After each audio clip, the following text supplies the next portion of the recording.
In 2022, Ence have won 58.1% of all rounds they have played on Nuke, resulting in a map win rate of 78%. Whilst their T-sides have, quite rightly, been in the spotlight, no Nuke team would be complete without a solid CT defense. On average, Ence win about 10.1 rounds per every 15 they play on CT side, just a tad over 2/3 of the rounds available. Now, you can imagine how comfortable they must have felt when they finished their T-half against Vitality up 9-6. But Vitality weren't content to simply lie down and die. Just look at the title of this video. They fought back, and for the first time in a long time, they look like a team to be afraid of.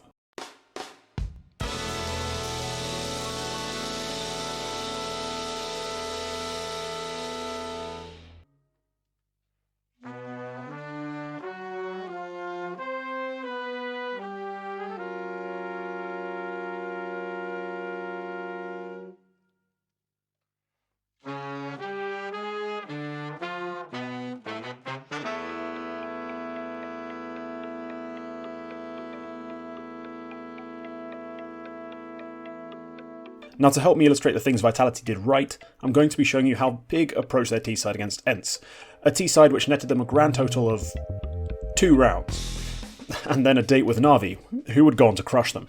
Now, Big didn't do literally everything wrong, but there are some things we can point to find out why their T-side faltered where Vitality's didn't. Nuke is a big fucking map, especially outside, which requires a heavy utility investment for the T-side to control it. It is therefore vital for teams playing a slower style to strike a good balance in their utility usage, grabbing early map control, but also saving enough to allow themselves to execute late round, otherwise they'll end up, well, empty. Big did a pretty terrible job of this. In many rounds they found themselves running into the bomb site with a single flash at best. This B execute is a great example, as they have nothing in reserve to cover the decon door, and they pay the price. Let's contrast this to Vitality running into B. There's plenty of utility left over for the team to use. Door gets smoked, and a molly goes into the ninja box. This is far safer for the Ts, and far less annoying for me watching back the demo. Another great Vitality example here, this time even including outer control in their util. They get down behind their smoke wall with urgency and discretion, and the contact play in secret nets them a pair of frags. Then they deploy the utility into the B bomb site still, making sure they secure the bomb site. One thing that stood out to all watching the Big game was a lack of coordination. On several occasions, parts of their attack would be lagging behind or late to activate, leading to Ence's riflers having a field day. Now that's the micro side of things, but there were more issues on the macro. So often Big would sit around and, well, they'd be trying to look for a pick or look for an overextension, but they'd really not be doing anything for extended periods of time. Now this gave Ence so much extra time and space required to figure out what the play was, adjust, and then crush them. A great example is on this A play. After an initial util dump, Big go for an A push. But, seeing as it's been so long since they made a peep outside or at ramp, there are 3 CTs waiting to greet them. Combine this with a lack of utility, and they get massacred.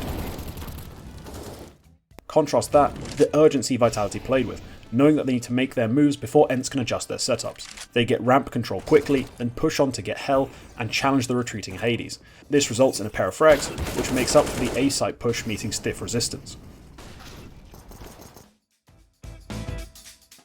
Let's dive in a little more on that specific ramp play, because this was really an area where Vitality cranked up the pace, and it's also another way they managed to save utility early. Ence have very set movement patterns around the map. The main one that Vitality abused is Snappy's ramp play. Now don't get me wrong, what Snappy does is in many ways textbook. He rotates down to B almost as soon as pressure arrives at ramp. Now that means that the ramp space can actually be taken on the cheap, and it's also something Big never really utilised. The next step in the flowchart of rotations is that Hades will often arrive from outside through Hell. He very often steps wide and looks for a peek into the ramp. Vitality were very aware of this. They were able to pick him off the first time they took ramp and chose to molly him back on the others. Ramp was then used as a launching point for further attacks onto both the B bomb site and Hell. Something that goes a little under discussed is the impact of having an active lobby lurker. Big's lobby lurker, primarily Farven, spent a lot of time sitting still and hoping to catch a pusher. Unlike the Vitality lobby players, he never picked up free kills on the A players sitting out positions. Madden sits with his arse out quite a lot, to be honest, and Farven also didn't catch the A players with their pants down, worrying about the outer players wrapping into main. The way the different Vitality players were all able to slot into the lobby lurker role and find timings speaks to their roster construction. They are loaded with intelligent players that can throw curveballs at any given moment. This also builds up into the system they've been trying to develop, which is a little more complex, a little more freeform, and a little more jazzy. Yeah, right, we have to talk about that round. Yeah, Snappy fucked up. For those of you who didn't see it, at 15-12, Ence had a chance to close out the game.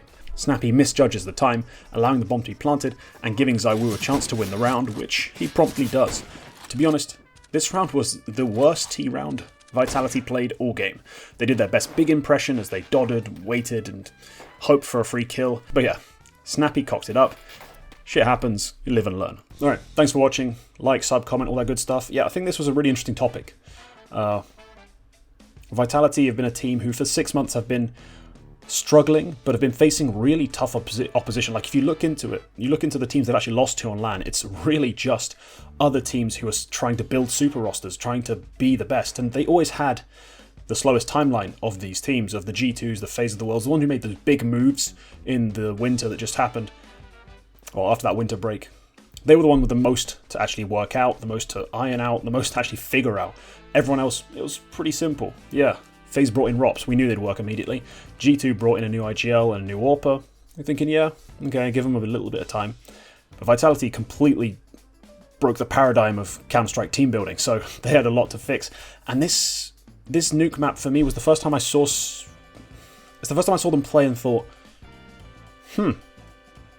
maybe Apex wasn't talking out of his arse. All those salty interviews in French where he's talking about how everyone's system isn't built to last and how theirs is going to be revolutionary in X, Y, or Z way. Maybe he finally looks like he has a point. Maybe not revolutionary, but maybe they're building something that could last, could win championships, and make full use of the ridiculous squad they have. But alright, as I said before, like and sub. Thanks for watching. Goodbye.